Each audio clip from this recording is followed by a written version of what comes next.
What's up, guys? Welcome back to the channel. This is Too Cool Reviews, and I know I've been gone for a while, but I'm back now, and today we're talking about Marvel's Black Panther. Now, if you're new to the channel, hit that subscribe button so you can catch new reviews every week, and also if you like the video, leave a like because it definitely helps out the channel. Okay, so there's a ton of hype surrounding this movie, and it currently sits at a 97% on Rotten Tomatoes, and it's getting great reviews, and people are touting it as the best movie ever, and the best superhero movie, and the greatest thing since the greatest thing.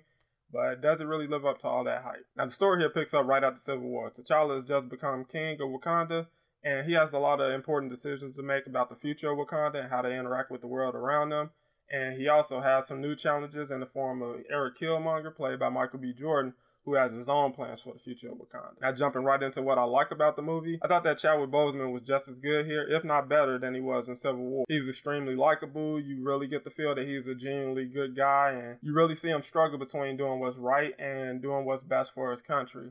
And I really love the emphasis they put on his relationship with his father in this one, and how some of the decisions his father made while he was king negatively affects T'Challa in this movie and how he has to deal with those. But yeah, this is definitely one of my favorite interpretations of the character. I'm a big fan of the character of Black Panther. This is probably my favorite interpretation of the character since Marvel's Avengers Earth Mightiest Heroes. So I really enjoyed what they did with the character in this film. I also really enjoyed the characters of Nakia and Okoye.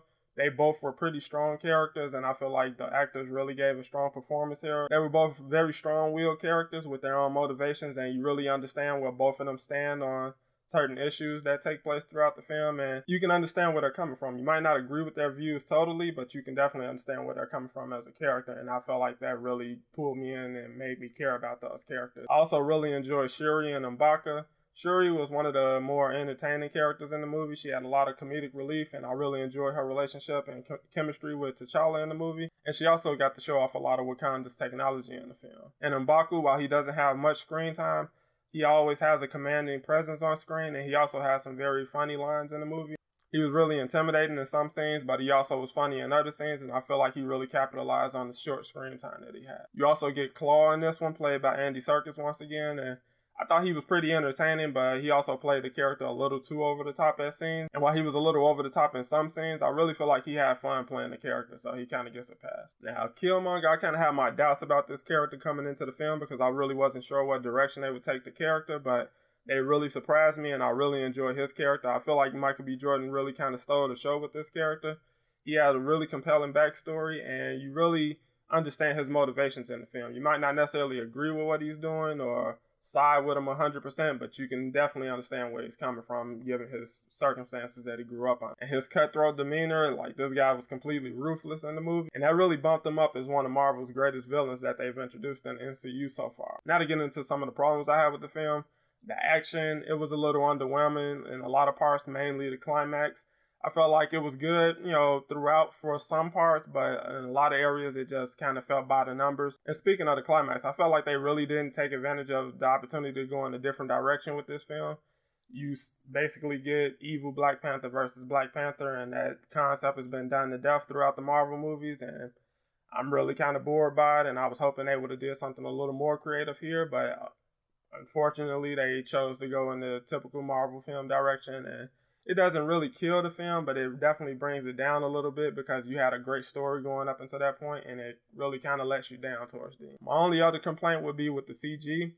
It was okay in some parts, like the scenes where T'Challa is visiting his father in the afterlife. I thought those were some of the best scenes, both visually and from a storytelling perspective, but in a lot of other scenes, like the mountain scene where they're showing all of the different Wakandans posted on the mountain, that was a little iffy, and the CG was definitely a little spotty in the climax, and you can't help but notice that. Overall, I thought Black Panther was a good film, not perfect, and you had great storytelling, you had good characters, you had a compelling villain, and you also got some interesting original music in the film. But ultimately, I feel like the underwhelming climax kind of brought the movie down a little bit in the end. So I'm going to give Black Panther an 8.5 out of 10. Those are my thoughts on Black Panther, guys. Let me know what you guys thought of it down in the comments, and where would you rank this one amongst the other MCU films? For me, currently it's about my third or fourth favorite, but I'm pretty sure that's going to change once Marvel Infinity War drops this summer. You guys also can find me over at Twitter and Instagram at Too Cool Reviews. Also, if you haven't subscribed, make sure you subscribe. I got a lot of reviews coming up in the near future, and you don't want to miss out on that. So make sure you click the bell icon for notifications on those. Thanks for watching, guys, and I'll see you in the next one.